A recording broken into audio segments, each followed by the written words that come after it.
کلونجی میں شفا کیوں ہے؟ حضرت ابو ہریرہ رضی اللہ تعالیٰ بیان فرماتے ہیں کہ میں نے رسول اللہ صلی اللہ علیہ وآلہ وسلم کو یہ ارشاد فرماتے ہوئے سنا کہ جد السودا کلونجی میں موت کے سوا ہر بیماری کے لیے شفا ہے۔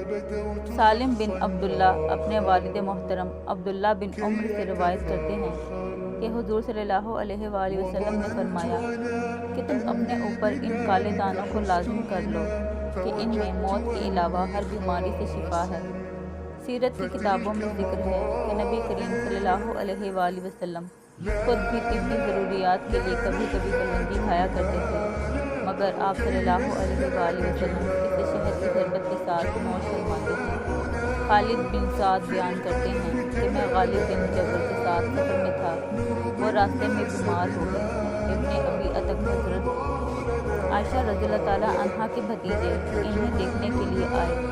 مریض کی حالت دیکھ کر انہوں نے فرمایا کہ کلونجی کے 5-7 دانے پیس لو، پھر اسے زیتون کے تیل میں ملا کر ناک میں دونوں طرف ڈالو، کیونکہ ہمیں حضرت عائشہ رضی اللہ تعالیٰ عنہا نے بتایا ہے کہ رسول اللہ صلی اللہ علیہ وآلہ وسلم فرماتے تھے کہ ان کالے دانوں میں ہر بیماری سے شفا ہے مگر سام سے۔